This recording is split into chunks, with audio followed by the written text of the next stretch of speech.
Jen, I'll wait for you for the go ahead to start.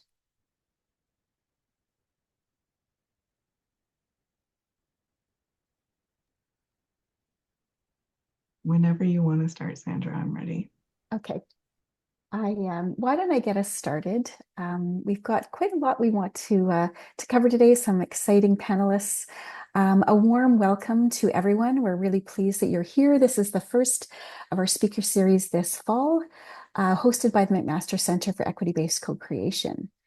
My name is Sandra Mall. I am one of the co-leads for the McMaster Center, and the title of the webinar today is Sowing and Growing Social Movements and Co-Production. This is a really fascinating multi-year, multi-site project.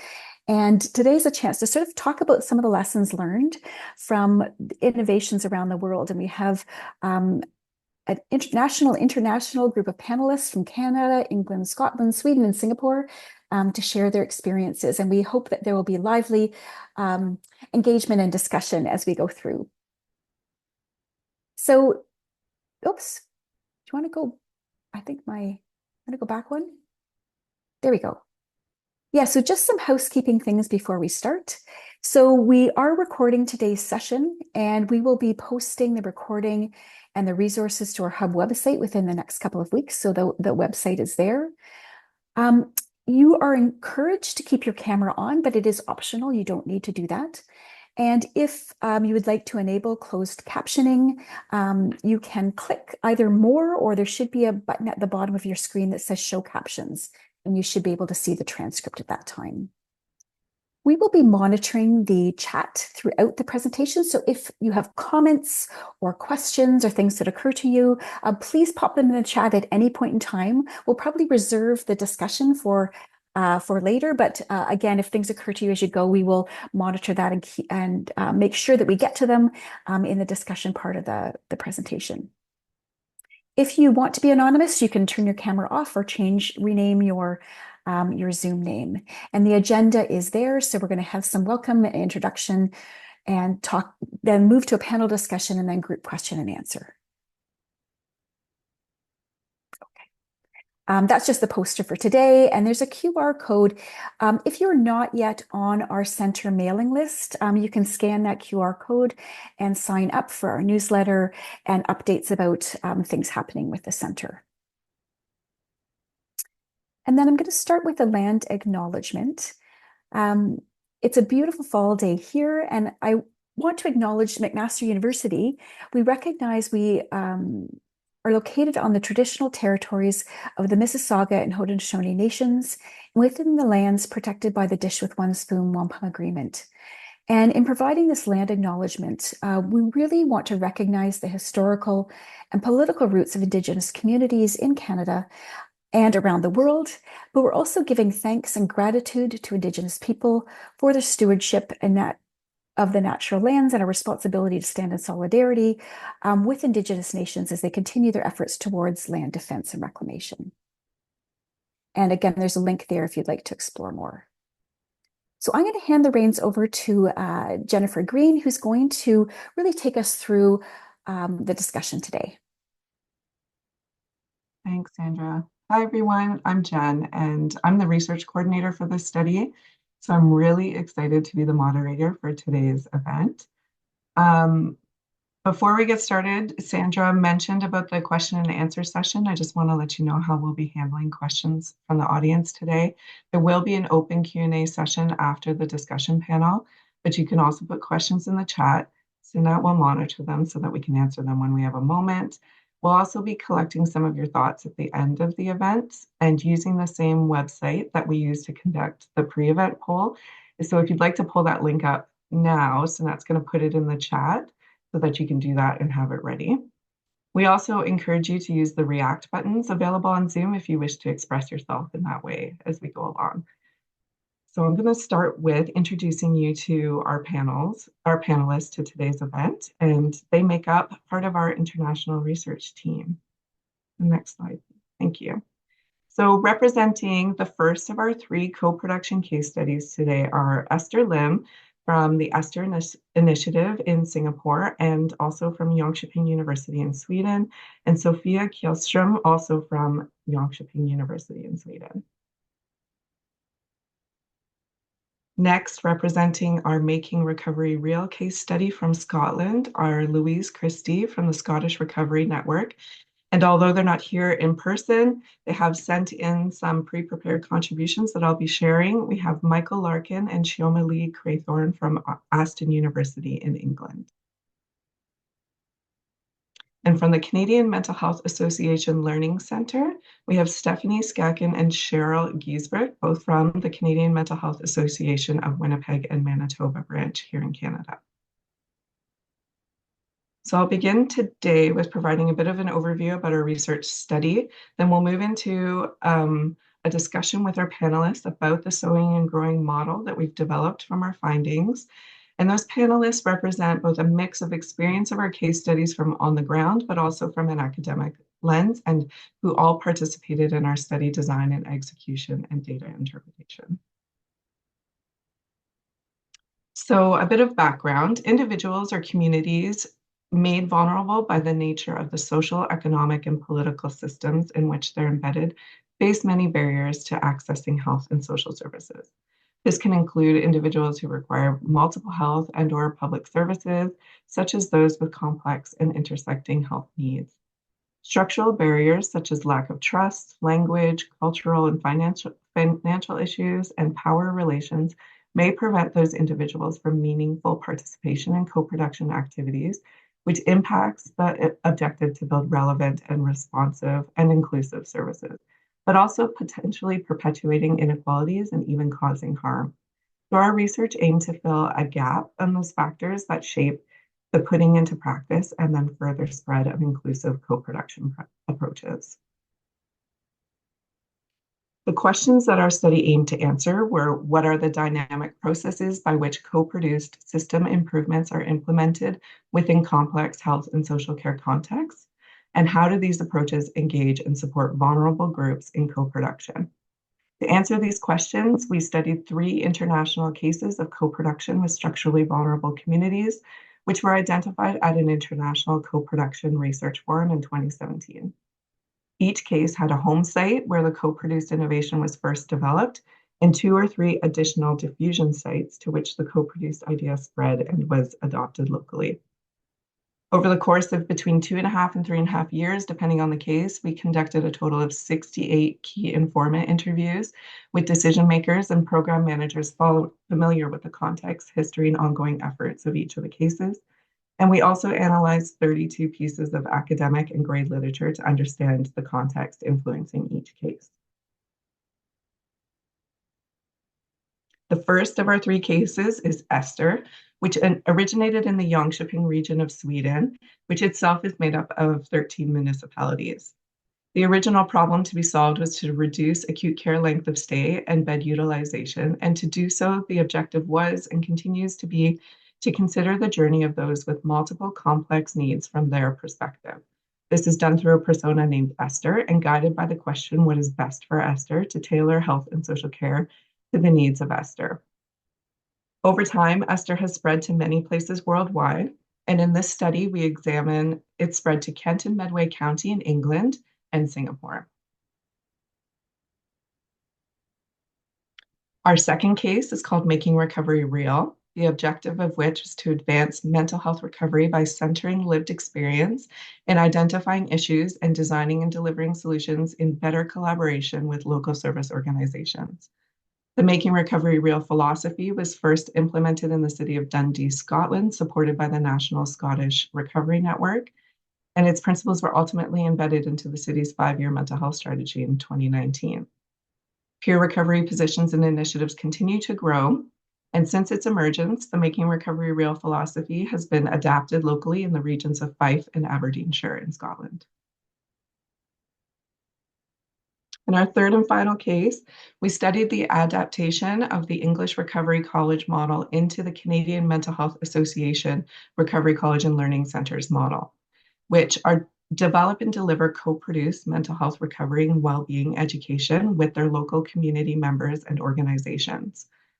In Manitoba, the Learning Centre model was first explored and implemented collaboratively by the CMHA branches in the cities of Winnipeg and Portage la Prairie, Manitoba, and we also studied its spread to the branch in Swan Valley, Manitoba. Now there are over or at least 28 CMHA recovery colleges or learning centers across the country. So now we'll show you a short video so you can get a better idea of our case sites and their approaches to co-production. A quick note, if you've enabled captions on your screen, you might want to move that box just out of the way of the video so it doesn't overlap with the video captions.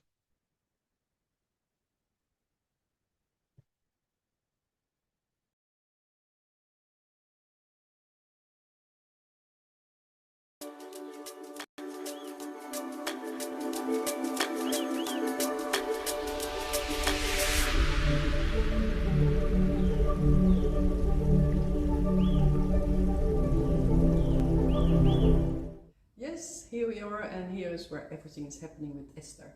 And what is Esther? Esther is a network where we, together with patients and staff, try to improve health and social care. So we always think about co-producing together. And Esther is the person in need of care. And it can be a man, it can be a woman. And normally we are here in this building, it's called Culture Room, and we always start with a cup of coffee, because we think the best conversations are informal, and later on you can work. So we are not only working on the best treatment for Esther, but also on the processes in the organization. How can we make these processes as best as possible for Esther? So we have one simple question: what's best for Esther? And we have the next one: we have to do this together with Esther, and we have to give feedback to the persons that had Esther before us and that get Esther after us. So we have 3 simple rules. And I think that's it. Thank you.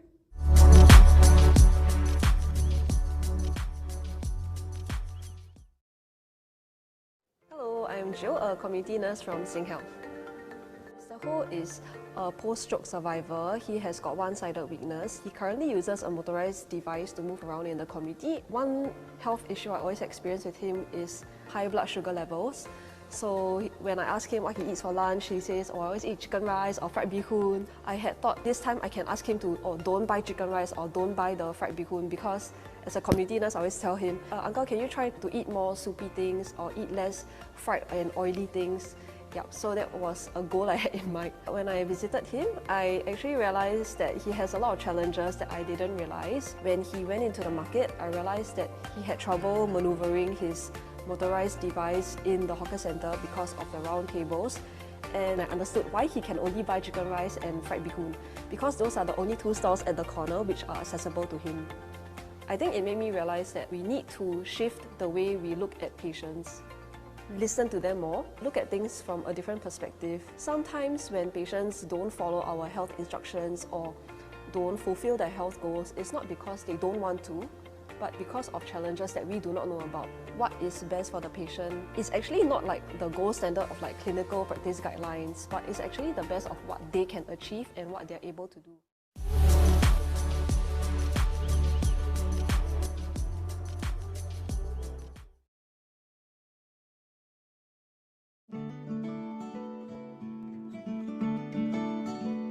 We decided to put a call out to see who would like to work with us. One of the areas that got in touch was Dundee. They really wanted to get going, they wanted to come together around recovery, and it became really clear that we wanted to open it out very quickly. So we had a big launch event. And following from that, we used events, some small, some large, to bring a really diverse group of people together. And it just started to build, and more people got involved. The key priorities were about recovery story sharing and peer support, so we started to run events about them, and we've had peer support training and people are developing roles. It wasn't about deciding what the end product was or the end result was, but it was about working together and making sure that lived experience was central, and the hope was that that would shift the agenda and emphasise the role of people in their own recovery and others.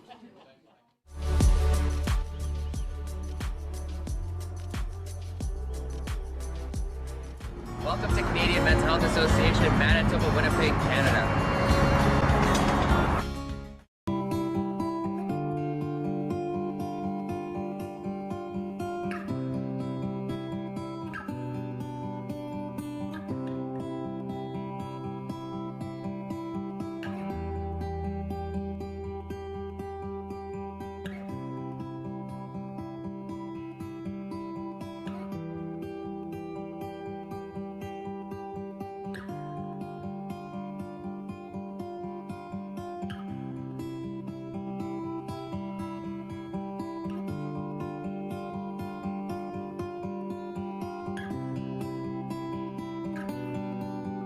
Yeah, being invited to create a new name for the program was a pretty cool experience just because the program that we were renaming was kind of a set of opening a new set of doors for my the way I'm leading my life today in sobriety, and to be brought back and get to just brainstorm with a bunch of others on renaming it. It felt like it was more personal.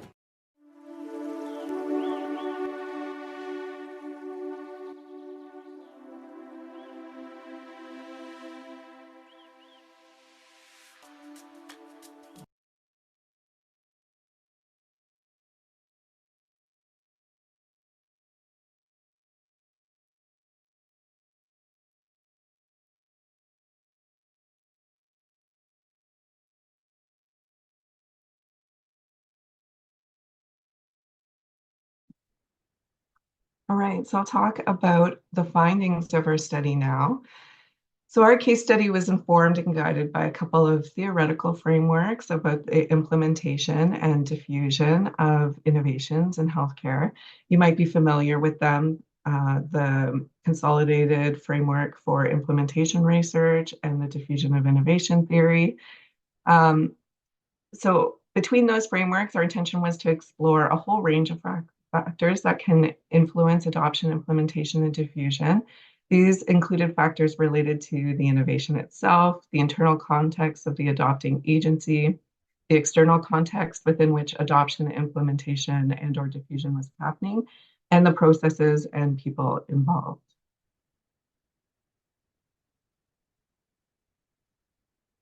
I can't see the slides. Sorry, I don't know if it's my own screen. No, Is it my, sorry, Jen. There was a little technical issue here. that's okay. No worries.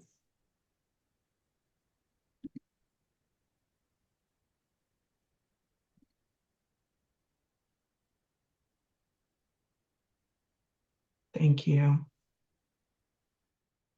So our learnings about using these frameworks are outlined in an article that we published earlier this year, and that we'll share the information about at the end of this presentation. But what we learned was that these existing frameworks really helped us to understand the range of and the interplay of these many, many factors operating at different levels in each case context. They helped us to cast a very wide lens and conduct a thorough investigation into these factors. And we found it was most helpful to use when comparing cases to identify the overarching themes across them. However, that comprehensiveness also made it hard sometimes to disentangle what the core stories of adoption and implementation of these co-produced innovations were. So we identified also some additional and critical considerations when engaging structurally vulnerable people in co-production. The first is in relation to the nature of the innovation itself. The innovation in these cases was a philosophical approach or a way of doing or working, rather than a defined program or set of features or tools that was being spread to additional sites. But also the second was the dynamic and iterative implementation process of co-production that's really necessary to be responsive to the partners in the process and also to disrupt the status quo, which is the objective. So it doesn't follow the traditionally mostly linear process of adoption to assimilation of innovation. And so we've collated our findings into what we call the sowing and growing model. I'll present that to you now, and interspersed with that presentation, we'll explore the themes more deeply with our panel discussion. So this is one of our two sowing and growing model figures. First and foremost, the language of this original research question mirrored the conceptual frameworks that we initially applied. However, that language didn't align with the language of most of our informants, which was more emergent, spoke of growth, spread, deepening roots, social movements, stopping and starting, and being opportunistic, for example. So we use the metaphor of sowing seeds of innovation, allowing these efforts to grow and mature, and their diffusion either passively or actively as those emerged as themes in our data.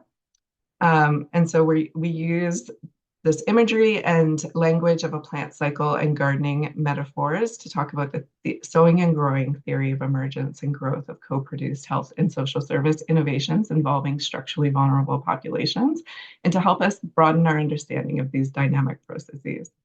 So the model includes initially moving from emergence, or the germinating phase, through sprouting and maturing or blossoming, then recycling through these phases as new sites grow and within the home site as necessary. This growth is influenced by and influences the macro environment, and both builds and is influenced by a microclimate as well, which is specific to the particular co-production movement. And finally, propagation occurs when the model grows in new sites and a new plant cycle begins there. And we have representation from spread sites on our panel today as well. Next slide. Thank you. So it all begins with germination, when the seeds of change are planted by a small but committed group with a passion and who recognize an opportunity for transformative improvement by augmenting an idea with co-production processes. So these groups had initial support and mentorship from an outside organization or group, but started small by identifying the basic resources and support needed to build on their ideas. For example, in Scotland, the initial objective of the Scottish Recovery Network, who supported the folks in Dundee, was to increase the visibility and integration of recovery in local services, and they wanted to try putting people with experience at the center of decision-making. It was described by one key informant as follows. What people talked about is we were stuck in a rut, we needed to do something different, and that all we talked about was mental health services and about tinkering around them. We didn't talk about big vision. We didn't talk about where we could be. So part of our role is about how do we help to show that there's an alternative to tinkering with the current. So that brings us to our first question for our panelists. And I'm going to ask the group to speak to me about the key touch point moments in the germinating phase for their case or innovation when the co-produced innovation idea was first developed. And unless I can't see everybody, so I'm gonna call on maybe somebody from the Esther case to begin. Yes, I could start. I'm Sophia, and I've been a researcher, and the Esther has developed in the healthcare region next to where I actually live. And Esther case started very much like a project, and they wanted to improve the healthcare, and they really felt that adding lived experiences was essential. So they started shadowing, and they started with storytelling and created a persona. And Esther was actually a real elderly person with complex needs when the project started, and I used her as an example. But in the early phase, it turned out to be a persona, which is more like a typical patient. And later on, Esther represents not only an elder person, but any person with a healthcare need. So that was really the start of the Esther project. Thanks, Sophia. I do have some notes from Michael and Xiaomi Li about the Making Recovery Real case that I can read out, and then maybe I'll ask Louise from the Scottish Recovery Network to add her thoughts. So Michael and Xiaomi Li say that one of the early details that struck them about Making Recovery Real is in the participants' reflections on the earlier phases was them taking the opportunity to develop something different. And this took different forms. Some opportunities were catalysts for making things happen, such as funding calls, and some were structures that supported these things once the catalyst was active, such as spaces that could be accessed or partnerships that could now be developed. We ended up thinking about all of them as gaining momentum through a process of developing new alliances. So Louise, I don't know if you want to add something to that or if you have something else to. I think there's also for us the national picture. So we're a very small national organisation trying to bring about change in mental health. And I've been working at Scottish Recovery Network, not in my current role, but I was feeling as the person said, it was like meeting people in Dundee who felt the same as me, that we were tinkering around and we weren't really thinking the big vision about what needs to change.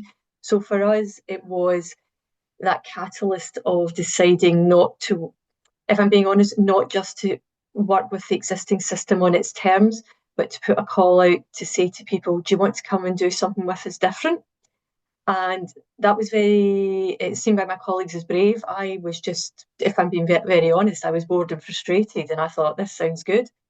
But it was really interesting, the number of people and how that helped us as an organisation develop. So it wasn't just Dundee, and we built really good relationships in other areas. And I think sometimes people can get stuck in a rut, and we do need catalysts to germinate things. And it ended up changing very much what Scottish Recovery Network does and how we see ourselves. And we now, thankfully, have moved from being experts in recovery to being catalysts and conveners of recovery expertise. But I think it does need, sometimes in local areas, it can be very difficult for people to step outside that on their own. And so sometimes it needs a catalyst to help bring people together to plant that seed and help it grow. Yeah, thank you, Louise. And how about from Canadian Mental Health Centres? Stephanie, what was your germinating phase, key moment, or thoughts? Yeah, thank you. So our co-produced innovation is the Wellbeing Learning Centre at CMHA, Manitoba and Winnipeg. We officially launched in 2017. So just to provide a little bit of context, some of the history and external and internal kind of factors. As part of our service array, we had offered mental health and recovery education in the form of workshops for a long time, since at least the early 90s. And an internal evaluation really identified opportunities for continued development and improvement.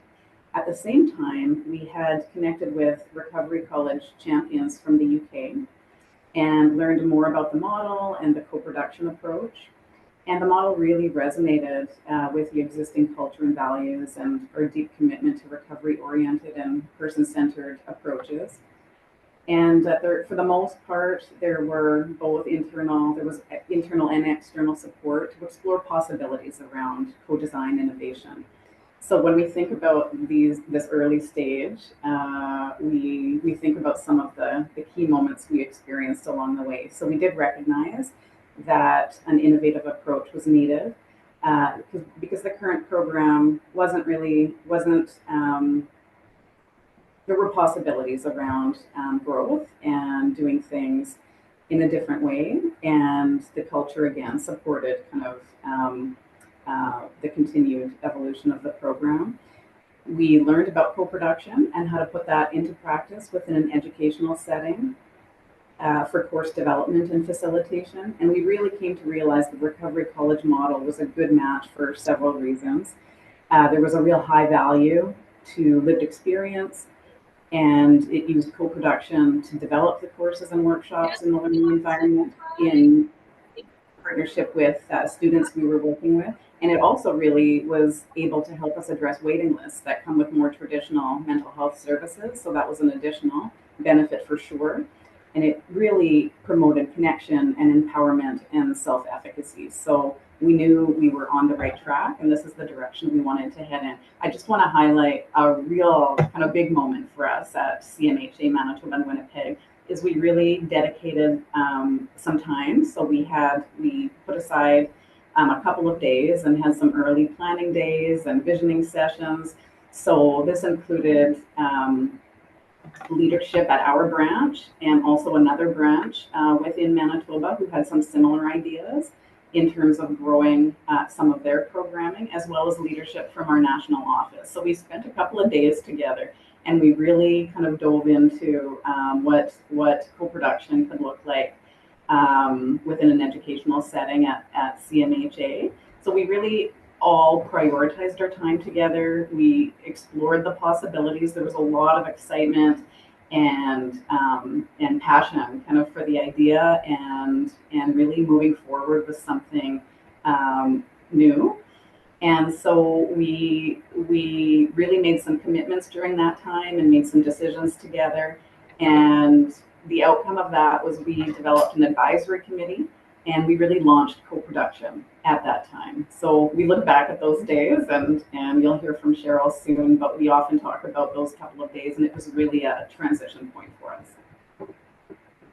Great, thank you. And I think that, that initial planning and getting on board with the core values is a common theme that we saw across the sites as well.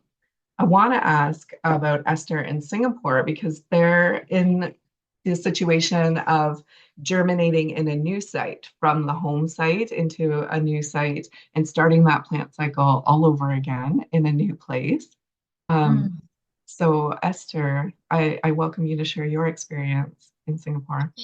Yeah, so thanks a lot. Yeah, so although the original idea started in Sweden, but when we brought it over to Singapore, we had to contextualize it. So we need to really, we kind of carry this very fragile seed, and we need to know, based on the conditions, the weather conditions, the human factors are all quite different. So there were things that we could adopt, and then we had to adapt, certain areas in order to help this plant grow. So so there are certain principles. For example, the Esther Cafe, where you really need the to solicit the stories of the patient about what's important to them. Stays. Then the other things that we adapted was really maybe the pace of working. We kind of built in more structure because that's how the people work. We had to bring in leaders early because in the context of Singapore, there are many competing demands. So the leadership endorsement, that, hey, you have the permission, the right to do this. I'll give you some time, some resources, were all important before action can be put into place. So the germinating process was important to ensure the plant doesn't die. We couldn't kind of just take everything lock, stock, barrel. So there was quite a bit of adoption. I would say we adopted a fair, maybe 60-70%. And then there were things that we had to add, like building a structure, getting the leaders' involvement, and also getting doctors in early. In Sweden, I think the model was more community-based. But in our model, we needed the doctors to come in as Esther coaches, to take leadership. And that was really a good move, and also advice from our student counterparts. So that kind of give us that boost as well. Thank you. Thank you. All right, so I'll move on to the next phase. So next is sprouting, or when we're nurturing that seedling of an idea within a protected space to see if it can become viable. And the idea of a co-production approach was shared with local partners, and critical relationships were built with like-minded others who offered support. So this phase was characterized by building commitment and passion, by shifting powers from professional toward professional, towards people with lived experience as their engagement of their diverse perspectives. And then growing validation of the idea or model by community members in some cases and by external organizations. And sometimes that was recognized through ideological support or actual awards and media coverage and things like that. So that was often a signal that the idea of co-production was beginning to blossom as a viable approach. In Scotland, Making Recovery Real found success in their approach, which was described by a key informant as follows. So they say, what we did and I would say this really set the tone, was rather than have lots of presentations, what we did was at the event, we welcomed everybody, but we invited lots of groups to run taster sessions of the things that they did. So they actually brought a lot of people with lived experience because they were coming along to demonstrate, say, their finger painting, there was hula hooping, there was wellness action planning, there was how to sleep well. In every corner of this venue, there was little groups of people who were painting pebbles and things like that. And then in the afternoon, we had a big conversation happen, World Cafe style. And the sort of comments we got from people were, I felt like this was my event and this was for me. It wasn't for them, the professionals. And so we'll go back to the panel now to talk about their most significant experiences in this sprouting phase, or when and how their co-produced innovation was nurtured to allow it to grow. I don't know if somebody, okay, so we'll start with Louise from Making Recovery Real this time. Thanks, Jen. I think that quote sums up something. In Dundee, we did not have full buy-in at the beginning. We have two sides to our public sector in Scotland. We have the councils, the sort of municipalities, who in Dundee were the key drivers in what's called the Health and Social Care Partnership, which runs community-based services. But we also have the NHS, which everybody loves, but in mental health isn't that brilliant. And they were not well disposed towards this idea. But we decided to go ahead without them, knowing that we could get them on board. And that was important. Sometimes it's really important to get people on board. Sometimes, it's going to wait. So we worked with what we had, and it was a lot because we had lots more people than they had. All these people coming along, getting enthused and wanting to do things. And I think there was something about that. They had been stuck in we'll feed back to that consultation. We'll tell people that we don't like this. And we just swept that aside and said, no, we're going to design the future, not complain about the present. And because people wanted to do things and we were looking at making sure it wasn't just about coming up with reports, because we needed to get the public sector on board to be able to get finance to action things, we found some money because people wanted to be able to tell the story of recovery and to take the message out there. And we realised that by doing that, we could cut through the existing ways of working and thinking. It was almost like taking this aeroplane over the bus lane, and it just got in places. So we worked with people over quite a long period to create a film which was about recovery, and then with a group of them to create a workshop that they took out. And they did all the church groups, the community groups, local charities, but they also managed to get into decision makers in the council primarily, but also at points at parts of the mental health services. And I think that was really important because it was a different group of people, and that maybe disarmed folk, but we had worked with them well. So they went along and they gave people in decision-making positions, I would say, a thought-provoking but a challenging task, because they weren't just telling their story, which people expect. They were saying, no, this is what sports recovery and this is what we believe Dundee should be doing. How can we work with you to do it? And that did help, and it really did get the council on board. And it started to get some people in health services thinking, this is actually a way to do it. So I think the whole idea of centering lived experience, but trying to do something just totally out with the traditional or orthodox ways of working really helped us, and really helped us to get people on board. And the final thing I would say is we did get a lot of third sector organisations really committed and workers in them, but we started to get people from the public sector come along and get involved, people from community learning and development and social work. And for them, many of them had their own lived experience, and this was an enormously empowering and liberating experience as a professional and a person with lived experience. And they've become the champions. They've taken it forward. It's really great. And I'll just follow on to that, since I've got Michael and Shioma Lee's notes as well, and it sort of is along a similar theme. So Michael and Shioma Lee say the different kinds of co-production across the case studies probably begin to make a difference here. In Scotland, the new alliances seem to be nurtured through a strong sense of commitment to dialogue and reflection. These were the mechanisms for building agreement about how people would work together, what would be different about this, and what the underpinning ethos was going to be. And so maybe at this time I'll move on to CMHA next to talk about their sprouting phase in the learning centers. Thank you, Jen. Sprouting is just such a great name for this phase because it's exactly what we saw happening here at CMHA. It was this sort of experience where it just felt like co-production was growing organically, and we saw our culture shift. We saw a really significant paradigm shift. So we went, from this idea that staff and people with who are employed here are the ones who are creating programming, to the idea that it actually would be our service users who are creating our programming.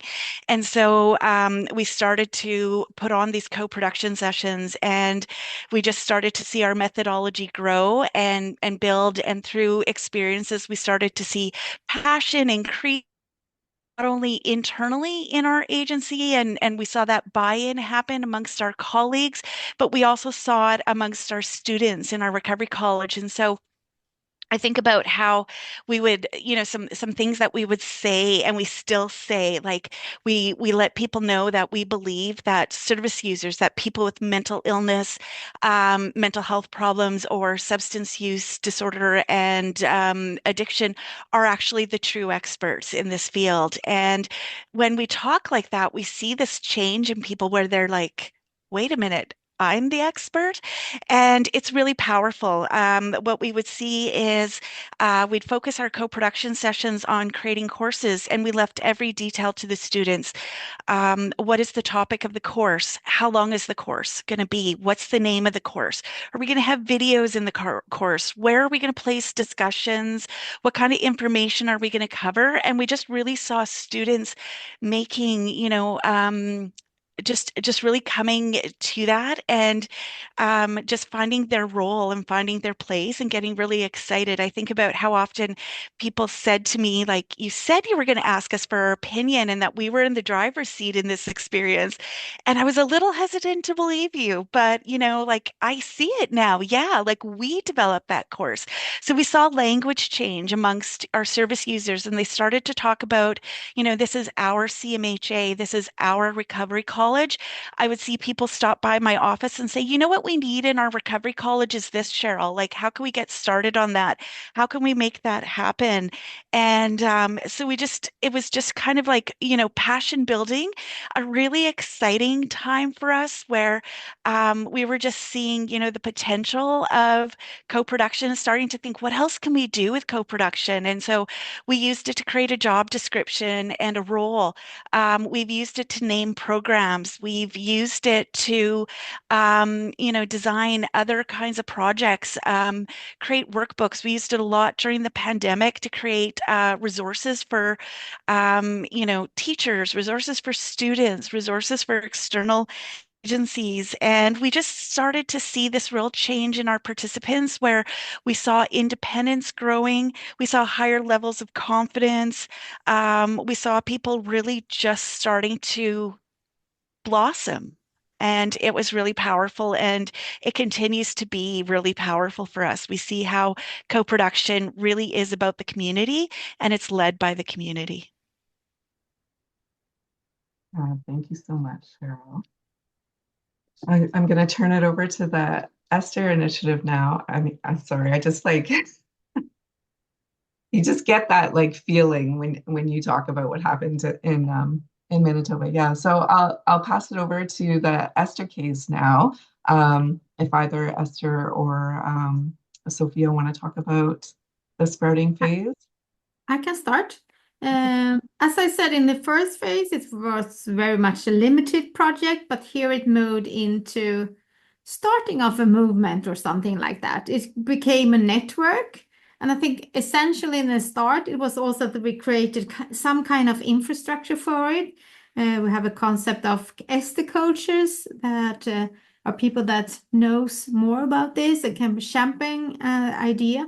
It was also create a different kind of regular meetings where you meet and you inspire each other, and they are called, as Esther mentioned, the Esther cafes in this phase. So it was very much about relationship. So the relationships were built on the site, but the idea was also early taken up and started to be spread to the world in different kind of site, and that also became an inspirational source. So Jan, you were mentioned that some got awards, and actually Esther project got the award like coolest intervention in the world by CNN. That's inspirational, but you can't get, getting external awards is nothing that you can have control. But within the Esther network, it was also created events that celebrations like we have had the Esther Day, so we celebrate Esther's birthday. So that's a day of inspiration and creates a commitment and relationship for the idea.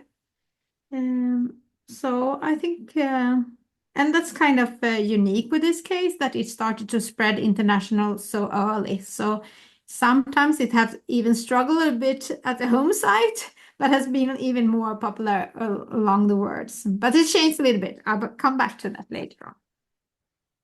Okay, thanks, Sophia. If I can add on, yeah, so as mentioned, the story goes, that we managed to get all the important stakeholders in. Then how do we sustain, this network and this relationship? So one of the things that was important was really the common language. So we, came up with a yearbook of all the person-centered projects that the patients shared and that the Esther coaches came up with. So that was a real recognition of their effort. And through that yearbook, everybody could look at the what others have done, and they find connections. For example, if occupational therapy has done something to improve navigation in the community, and others who are interested, then go to her, and that route, grows from there. So our job was really to create, relevant platforms where people share knowledge of what they've done, share common concerns that are ground up, and also, share resources. So we have a yearbook every year. And again, we also connected, to establishments, that are already in the system. So for example, we have, institutions who are already doing quality improvement. But that was aimed at more productivity, but not so much based on co-production or person-centered. So we introduced this whole idea of co-production and person-centered. And then through their whole framework, they kind of created a level, called person-centered quality improvements. That again, set another stage for our Esther coaches to be able to share what they have done and to get recognition and win awards, at the institutional level and as well as at the national level. So it was a lot of finding connections amongst at the microsystem and also finding connections at the mesosystem. Yeah, later blossoming, I will talk more about others. Thank you. Thank you, Esther. Yeah, so we'll talk about the blossoming phase next. So in this stage, we saw maturation of the co-produced idea into a plant that blossomed, and it required a careful pacing of growth and development. As people were able to contribute, or they could come in and out of contribution as their circumstances allowed. And following maturation to a point of external validation, this next phase of growth was characterized by establishing and formalizing that shared set of values or principles that were the essence of how co-production and collaborative improvement would be carried out collectively. It also involved capturing the imagination and building commitment and engagement of the broader community of health and social service providers, service users, and community members. And these individuals served as a growing social movement, providing collective voice and advocacy to continue to drive change. Efforts went into strategically recognizing and acting on opportunities for change that could involve putting new infrastructure into place that integrated lived experience into existing power structures as a new way of operating, either within or external to existing structures as needed. The shared values are described by one of our Esther informants here as today it's more of a mindset. It's not like a program. It's not something you are signing up for. It's a mindset that you will make the improvements together with Esther and always from Esther's perspective. If it is possible, she will be your partner in your project. It's not always possible, but you will always secure the perspective of Esther in one way or another. So again, I'm going to ask the panelists what some of the core elements of the blossoming phase was for them. And this time I'll start with CMHA.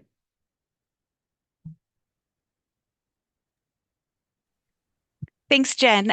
So for us, that maturing and that blossoming process and experience was just one where we really felt like we had like figured out how to provide service here at CMHA. It was just a really good fit for us, and it became our go-to approach for just about any kind of planning, any kind of development, anything new that we were starting. If we're starting a new program, I think about how often we've used it now to design space where we bring in service users. What colored paint do you think would be good up here? What are we going to put art up, or are we going to do this? And just the things that you learn about like furniture needs and need for plugs and things like that. So we just started to see that become sort of like you described, seizing the opportunity. We just started to say things like, can we use a co-production for that? And we started to see again like that strengthening of that culture shift, strengthening of that model. In terms of our infrastructure, we recognized that facilitation is really important, in having individuals who can do the facilitation of co-production and be really person-centered, and be really, able to develop the relationships, the connection. That safe space is a really important part of having a co-production session. And so we started to develop more around our methodology. We also created some training.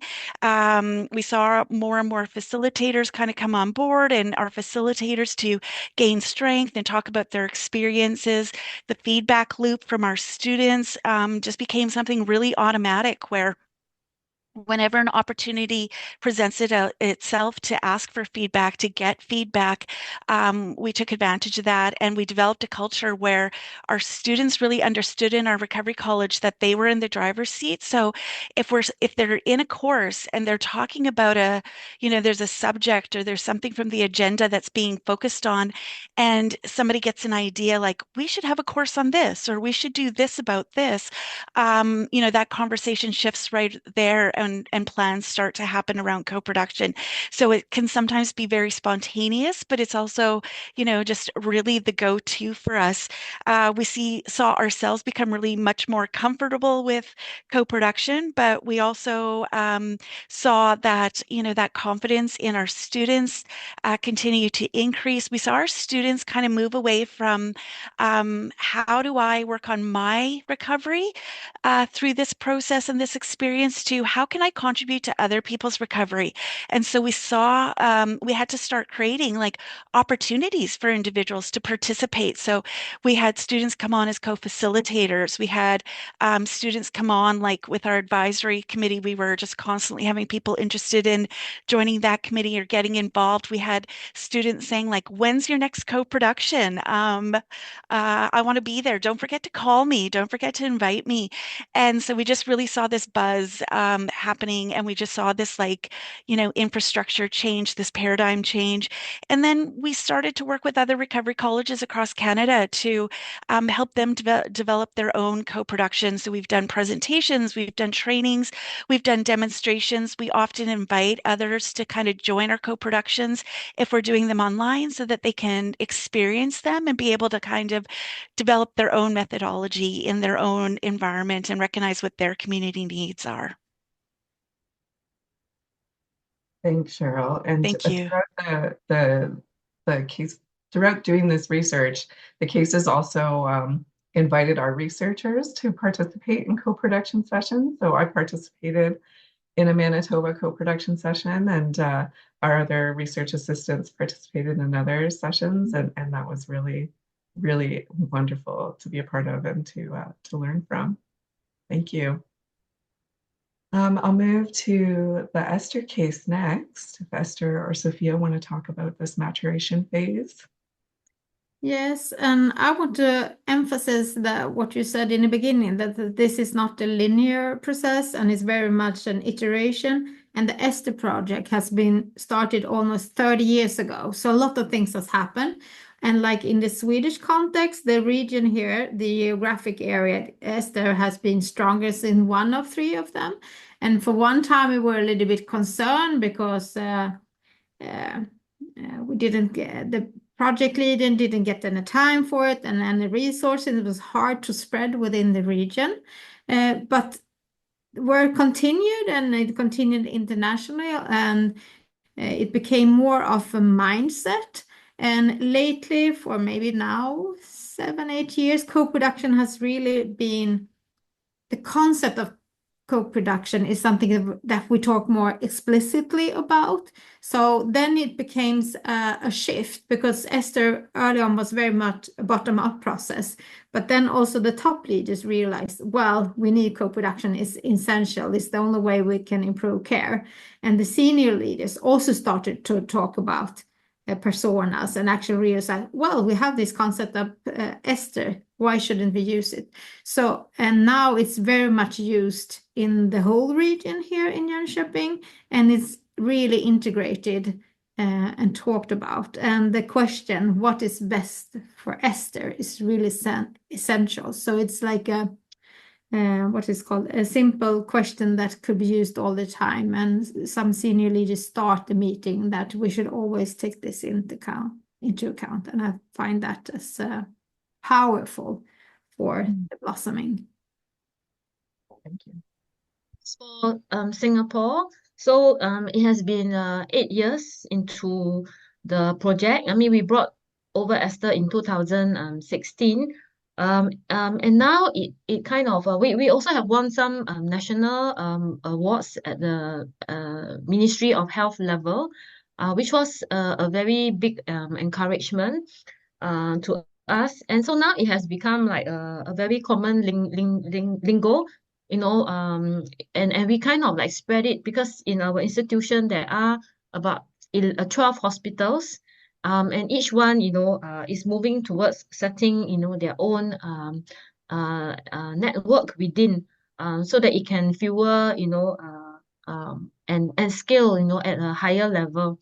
But at the same time, the concept, so I agree with Sophia that it has become like a concept of person-centered care. So person-centered care has also, because of Esther, become a very common language, and we have also evolved into a center of excellence. So now, we just set up a center of excellence for person-centered care around last year, and Esther, remains the underlying philosophy. But we are also looking beyond, what matters to Esther, what is best for Esther, within the hospital setting. After Esther recovers and go back to the community, we are also asking another important question: what is a good life to Esther? How can Esther, pay it forward now that she has felt better and gotten better? So that is the bottoming stage. Thank you. Thanks, Esther. And finally, making recovery real. Louise, let us know about blossoming in Scotland.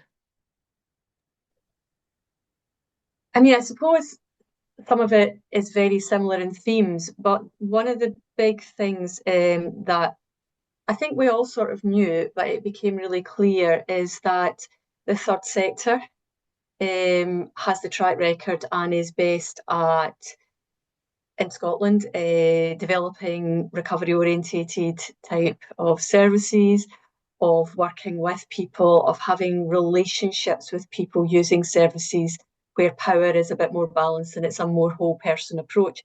And I think that was one of the things that really helped it to blossom, and where the council were very supportive, because rather than the council deciding that they would hire participation officers, they said, no, we are going to work with the third sector. And the local third sector infrastructure body, which we call Third Sector Interfaces in Dundee, has played a really key role in coordinating all this. And the council invested in Dundee Volunteer and Voluntary Action, and they established a mental health and substance use participation and involvement team. And that means that in the third sector, they have, posts of people who are, their job is to ensure a comprehensive long-term lived experience engagement approach, which can be used across the city. But they also have funding for peer recovery development and a peer support network. And it's led to two things. One is that in Dundee, they are particularly good at engaging and co-producing and co-designing with people from the earliest stages of ideas and projects, because they have that infrastructure there. So an example of that is you've got to keep going. This was happening in, say, 2018-19. The early stuff was 2015-16. But just last year, Dundee actually opened a 24/7 peer-led crisis centre run by the third sector. And it was a whole co-design process with people with lived experience at the centre. And all the staff have lived experience. And it's something amazingly different, and it's really beginning to show that there's different ways of doing things. But in addition to that, they managed to secure some funding again through the Health and Social Care Partnership, where the council play a key role to develop paid peer worker posts rather than just peer volunteer posts. And they now have an ongoing commitment to training current peer workers and peers and potential peer workers and volunteers. So I think there's something about we recognise is that areas need this sort of infrastructure. Many organisations are very, very busy getting on with their day to day. And also in Dundee, having that infrastructure has helped them to get through the pandemic and come out of it and still be committed to engagement and co-production much better than other areas of Scotland where you feel you've gone back 20 years. So I think there's something about that. But that little bit of investment in what feels like infrastructure has paid dividends and has, I think, really produced, again, ensure that you've still got those different voices in, so you're not just tinkering around with what's not working, you're creating something new that works for people. That's great. And I think what Michael and Shiomali shared, one of their points is similar to one of your early points. And they said, in the Scottish case study, the community's confidence in the distinctiveness of that underpinning ethos was what allowed the innovation to blossom, and also what seemed to make the difference between where it would subsequently start again and where it would not. He also said that participants were able to accept that the innovation could and should travel, and that its mechanism and focus in another locale could end up being really different, provided that the underpinning ethos remained the same. And this struck them as different from some of the other cases. All right, so I'm just going to quickly finish up talking about some other elements of the model, and then we'll get back to some panel questions and then followed by the open Q&A. So you've heard a little bit about this in our panel discussion. The innovations we studied were also influenced by and influenced the surrounding environment or climate. And we saw a theme of there being a macro climate with the political, economic, and social conditions that influenced growth. And in each of the three cases, the initial socio-political climate wasn't directly supportive of the co-produced innovation, but was shifting in a way that made the environment supportive enough to allow for the seeds to be germinated within a microclimate by the passionate leaders. We also found that the microclimate could be the chicken or the egg, supportive or not, but by doing co-production, they were creating or changing the climate as well, so that tending to the plant. And in Manitoba, one of our key informants said there was also a history of a recovery orientation in Manitoba and recovery in the provincial plans, but there was no specific funding available for community mental health agencies from the provincial government or regional health authority to support adoption. Co-production was not the intention, but the document that they're referring to that reflected some recovery principles, which was formulated alongside well-known advocates of lived experience.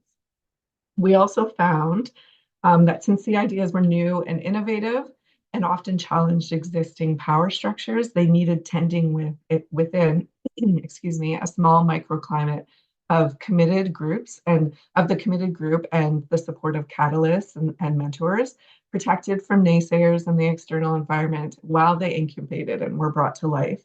And most of the models took root from the ground up, and so the microclimate was equally important to shifting the macroclimate. Across all cases, there was some kind of tension for system change, either a new national mental health strategy with recovery as its centerpiece in Scotland, newly developed recovery guidelines from the National Mental Health Commission of Canada to support adoption and practice in Manitoba, or a drive for better person-centered care coordination. Oh, sorry, that's my dog. Having value alignment of the model with service provider and organizational values could also help or hinder the growth of the model. And finally, how well the model was aligned with organizational structures was also important.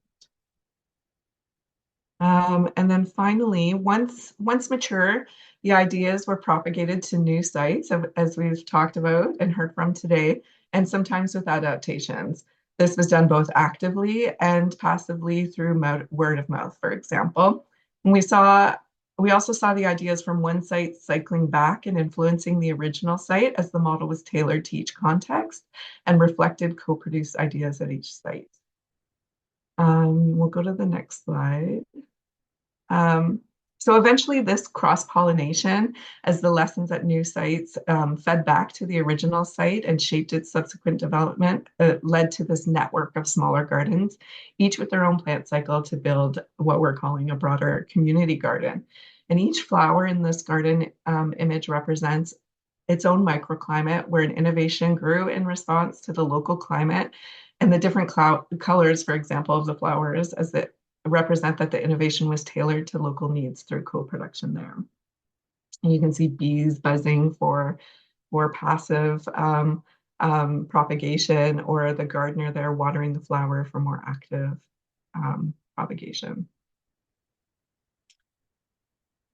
All right, so our key messages as researchers from what we learned was that the conceptualization of the innovation as a process rather than an outcome was key, that its evolution was iterative and dynamic, but the partnerships for change were a very central role. Creating conducive climates for change, really important elements of those were the relationships and building lived experience into infrastructure. And then that need to resist co-opting of co-production as a buzzword or a tick box exercise. That meaningful change takes time and evolves over time. And really spending time on the relationships and getting meaningful input is key. And the experience of our informants was that they moved beyond change fatigue to energizing, and people wanting to be, it being an energizing process and people wanting to be involved. So one of our Scottish key informants said that people talk about, it's really given me fire back in my belly for my job. It's really made me feel more confident. So things like that. And I've kept in touch with all the Dundee people, and they're saying that they feel like they've been on a journey and it's not been easy, but it's quite a joyful one. And it's one that people don't go into this line of work just to bounce around the bottom achieving nothing. They want to do things. So I think there's something about that. So our final question to our panel, and so that we can leave enough time for an open Q&A session, I'm going to ask that in 30 seconds or less, what's the main message you'd like the audience to take away from your experience? And I'll start with Esther this time.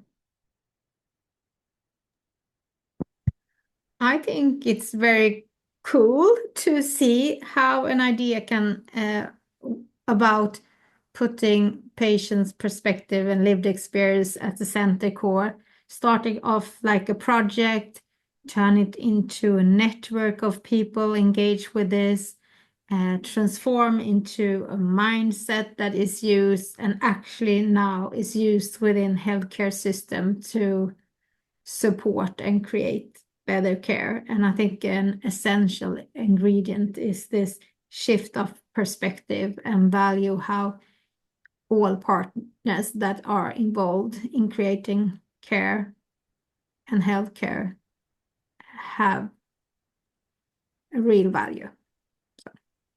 Thank you. Okay, so for me, so I guess the learning was really about leading with values, using value preposition to lead rather than authority or power. The value of wanting the best for our patients, it is a very strong and unifying force. Nobody can dispute that. Not the leaders, not the community partners, or the Esther coaches. So that was really powerful. The value proposition. And the second was really, understanding, our people, in terms of the patients and the caregivers. We cannot do good for the people, or do for them things that are good if we do not understand them. So the Esther, offers a very key and strong mechanism of understanding what their concerns really are, not so much through my lens, but through their lens. and then how we can navigate, to kind of meet the needs. And it's really goals that are generated by our esters. And you find that at the end of the day, the goals are actually quite aligned. It's just the means to that goal. So meaning that we as healthcare professionals want certain things for the patients, and they want that for themselves too. But the beauty is, um, really understanding their needs and seeing things from their perspective. That the enabling role, it makes it a lot more sustainable than any other top-down mechanisms. So having that patient and being leading by value, I would say, is the most important. Thank you. And then I'll go to Louise next.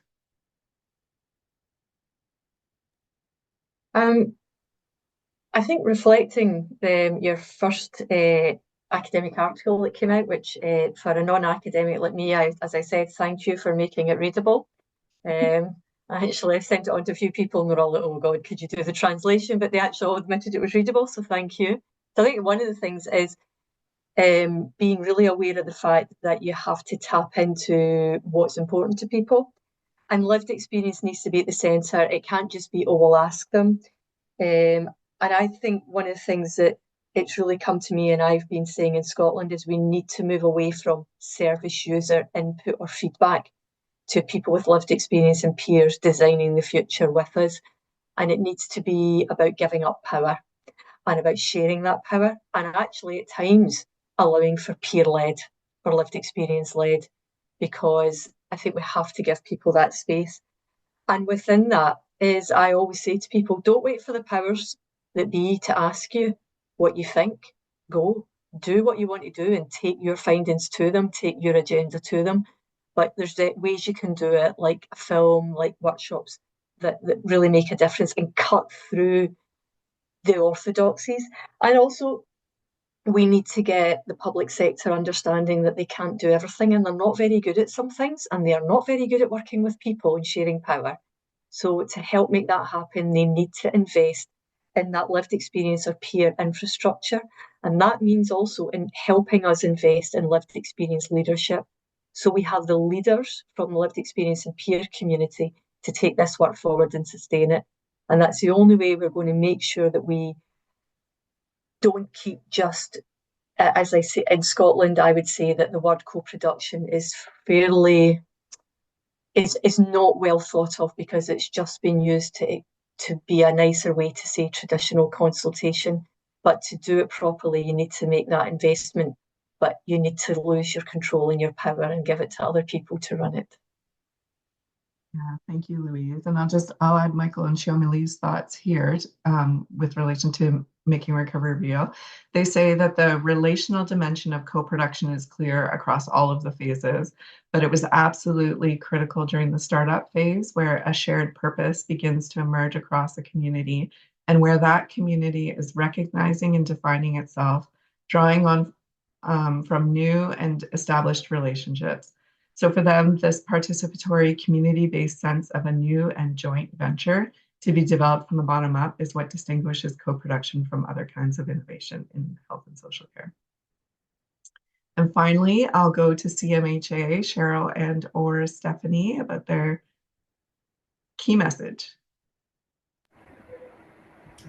Yeah, I can start. Thanks, Jen. I just want to follow your statement that you made a little bit earlier about meaningful change takes time. And that's been obviously a theme we've heard from the different sites and certainly been our experience. We really encourage people to jump in and to begin and really learn along the way. Again, that was our experience. And as we went, we heard from students, we saw the impact, and we really kind of evolved as we went and really, continued to develop our co-design methodology here. And, we've really come to understand that co-design and co-production is really, we know it's an approach and a planning tool, but beyond that, it's really a commitment to make, and it's a culture. And we've seen that grow and evolve here at CMHA, and Cheryl gave some examples on beyond course design and recovery college, co-design and co-production have really become part of the culture here. So around program evaluation and space design and many other things. We've also launched an integrated youth service hub here in Winnipeg, Manitoba, and that whole process from beginning to end, from putting in the initial proposal to launching programs and opening our site was all done through a co-production lens. So really, your point that you made that meaningful change takes time, but it's clearly worth the investment. Thank you. And I just want to touch on, I just want to echo what Louise said about lived experience is that needed voice in an organization, and co-production is that vehicle that transports an agency to the culture of co-production. I think one thing that we've recognized is being able to create safe spaces, build connections with our service users is really the driving force behind co-production. And, you know, just being able to set that stage so that everybody feels welcome, feels equal, that they feel comfortable to share their voice, their perspectives, and their ideas, really builds a true sense of, you know, it really builds a community, and it's really a community in the most true sense. Thank you, Cheryl. All right, so I'm just gonna go over the next slide super quick, but I just want to say it was really great to see in the pre-event poll the similar themes about the core values of co-production and how it's achieved and the process itself being reflected in the words you shared about co-production. But so that we have more time for question and answer, I'm gonna move on quickly and just say that today we were meant to be screening a film. We created a film so that, well, we are creating a film so that our learnings could be shared in various settings with different groups of stakeholders, but it's not quite ready to be premiered today. So if you're registered for this event or subscribed to the EQCC newsletter, you'll be notified of the date when it will be premiered on YouTube in the near future.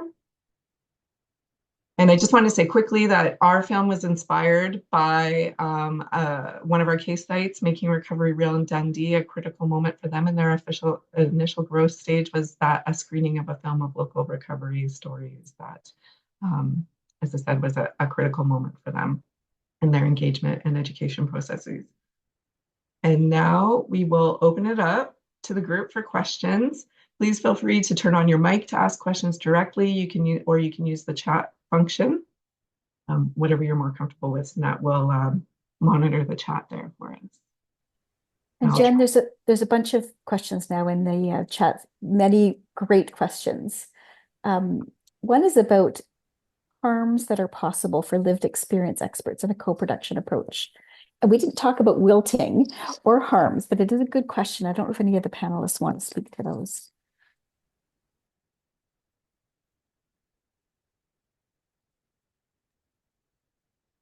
I'm happy to say something about that. I think there's something about being very honest with people. So I think most of the people that we worked with had experienced great harm, what I would say in the normal consultation process, which felt very different. What we looked at was how if people gave up their time to come along to events that we were running, and because we weren't their formal health service, it was just sort of like come along, was that they would get something out of that, even if we didn't make a big change in Dundee. So they would get connection, they would get opportunities to meet other people, they would get to hear about other things that were happening. And what we did find was more and more people were bringing friends along because it was a really good way to get friends involved in groups. So I think there's something about thinking about people as that whole person, and also seeing co-production as part of the recovery process, which I thought that was natural, but actually people don't think about that, they separate things. So, given we used, as people would see in our film, we used a lot of scribbling on paper tablecloths, art stuff. but just giving people all those opportunities to be themselves and validating and celebrating the way they were, but seeing this process as part of people's recovery journey and part of discovery of themselves and their talents. So the one thing I would say is that as it built in the early stages, a lot of the local organisations started thinking, oh, are we going to have Making Recovery real volunteers? Maybe we should write a role description. And I was really worried about that because we were then deciding what people should do. So we actually ran a whole series of little drop-in events with Good Biscuits. If anybody knows Scotland, we had Tunnock's caramel wafers, which are a Scottish biscuit that are sort of high quality and total sugar. But that's the sort of thing that gets people on. They're an expensive biscuit. Scottish people are not very healthy. But we sat down with people and said, how's it been for you? What would you like to do? What would help you do that? Who else would you like to do it with? And we created a map, and what we did and what we decided to do came from that map of what people wanted to do, how they wanted to do it, and how they would like to be supported to do what they wanted to do. And that was really good. And that's how we developed various roles for people and various opportunities. So be aware of processes and methods, but at every point, make sure that the people that you're trying to engage, that's what they want to do, and build your process and methods around them.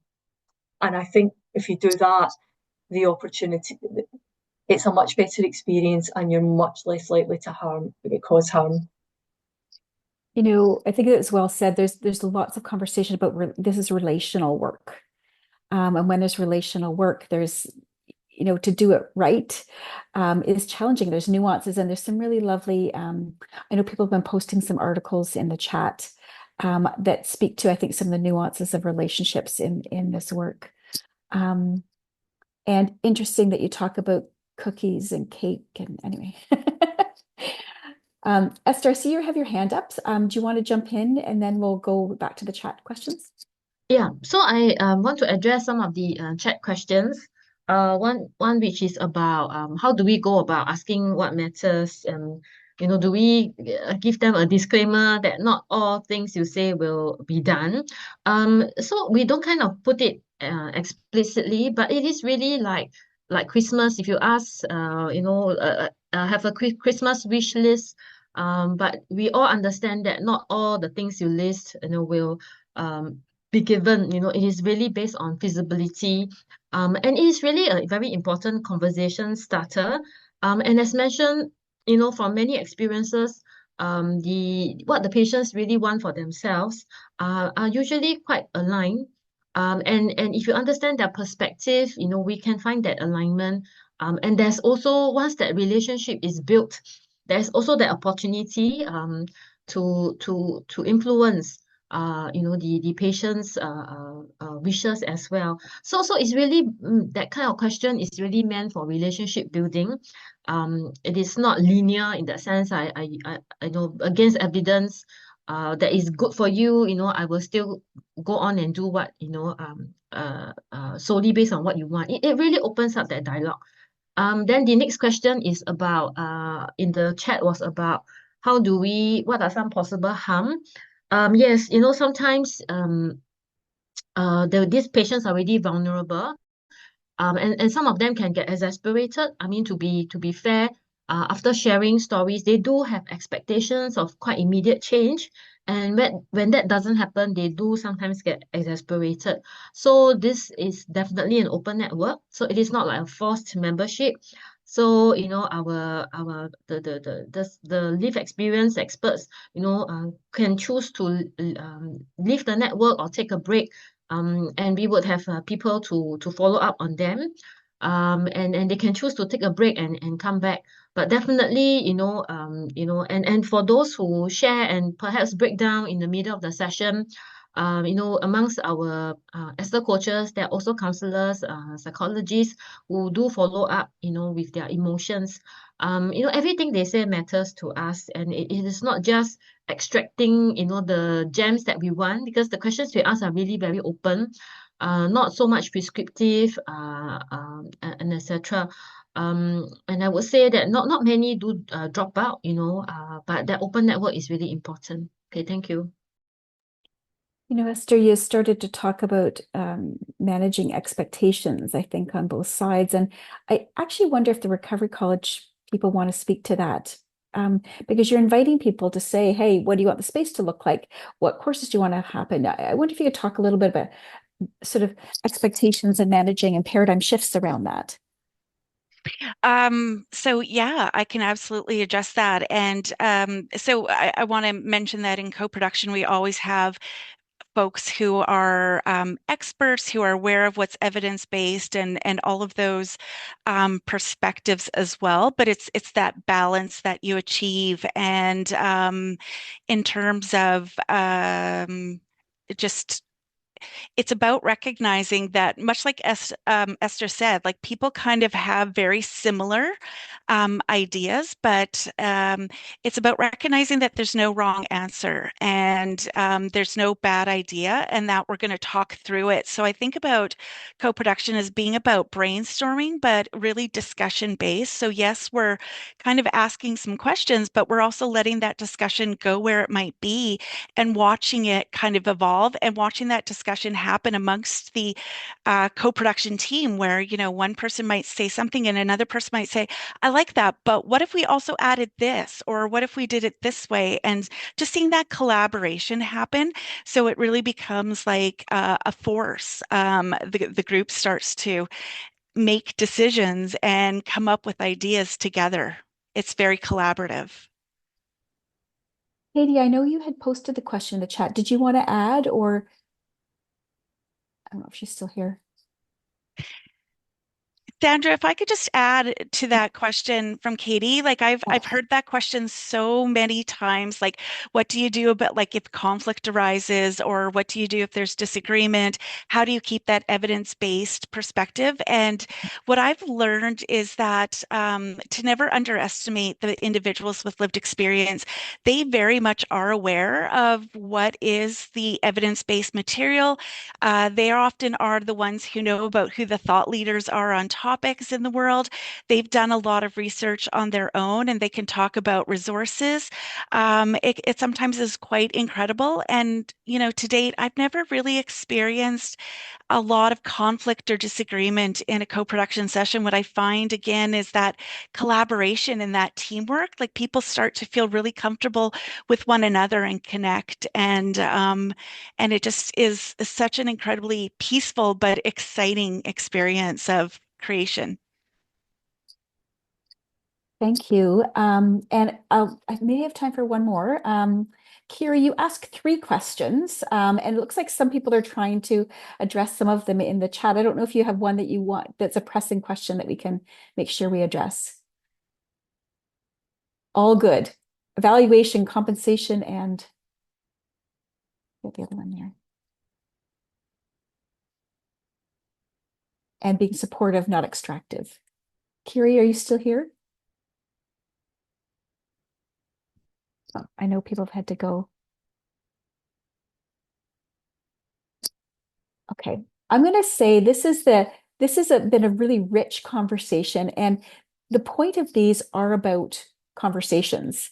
Some of these there's nuances, I think, in this work. I wonder, Sina, can you put up the QR code for feedback just before people leave? Because I know people are popping off and it is 10:30. And I just want to mention, Kiri did respond. She said she would love to know more about keeping co-production extractive. So making sure it's not extractive. Sorry. So how can we ensure that co-production remains supportive rather than extractive for this already vulnerable group? A nice small question. I don't know if anyone of the panelists want to tackle that. I think, when we talk about the dangers and harms of co-production, there's some very important conversations to be had, I think, about how we do this work in a relational way.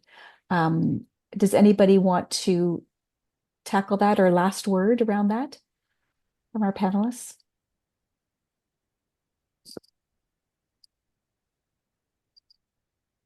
I'm thinking, just as we're having this conversation, I feel like we need a session just on this, about the harms and dangers of this work. I feel like it's a whole conversation of itself that would be really rich. And today was about sowing and growing, and it's all, great and the things that worked, but there's definitely, things along the way that are challenging, right? And the dangers of the work and making mistakes and how do you address those? So absolutely. Thanks, Gail. Self-care and trauma-informed practice, absolutely critical. We would love to hear from anybody who would love to facilitate that kind of conversation. Please email us. There's a feedback QR code and link here that will pop in the chat. Please let us know if you have ideas for future sessions that you'd like us to address, or people that you think would be good speakers. I know people have popped things in the chat about articles that have been published. All of this is really trying to build a dialogue and frank discussion, I think, about some of this work. So yes, please pop it in the feedback forms, and we read all of that, and we'll take that forward. Yes, so the link is in the chat. Only 3 questions, very straightforward. We really appreciate everybody's participation. And thank you so much for coming. Yes, the dark side of co-production. So I want to say a huge thank you to all of our panelists today. They've been part of such an interesting project about building relationships, I think, internationally, and thinking about these very different contexts and some of the core learnings. At this really broad level, it was a really privilege to be part of this work, and a huge, huge thank you to our panelists who've joined into the discussion today, and Jen for coordinating. And more to come. So we will share the link to the video, the much anticipated video, to try and capture these really cool key ideas. Take care, everybody. We'll see you again. Thank you all. Thank you. Have a great day. Bye. Thanks, everyone. And Sina, can you save the chat? Yes. Yes. Perfect. Thanks, guys. Take care. Nice to see you, Trish. Good to see you too. I've been missing, I think, in action because I changed my email address in SETU and I didn't update it on your website. So I'm sorry. But Make I'm sure it's back. updated. Okay, make sure it's Yes, updated. I'm Wonderful. back. Thank Take you care. for the great one. Thanks.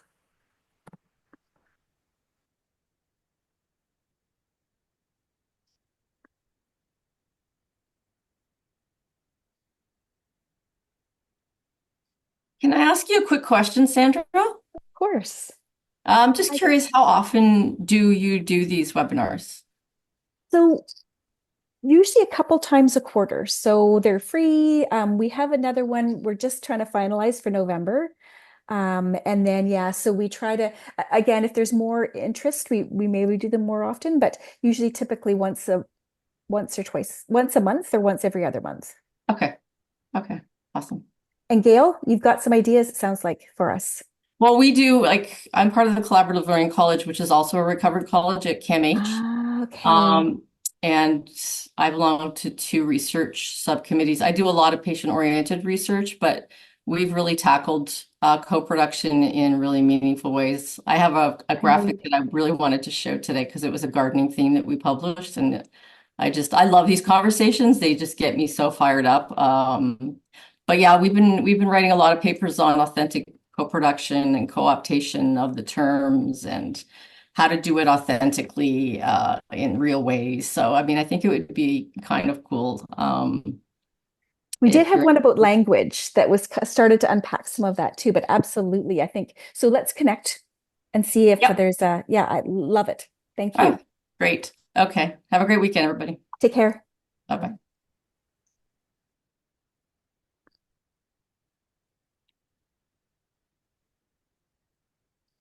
Okay, should we close out?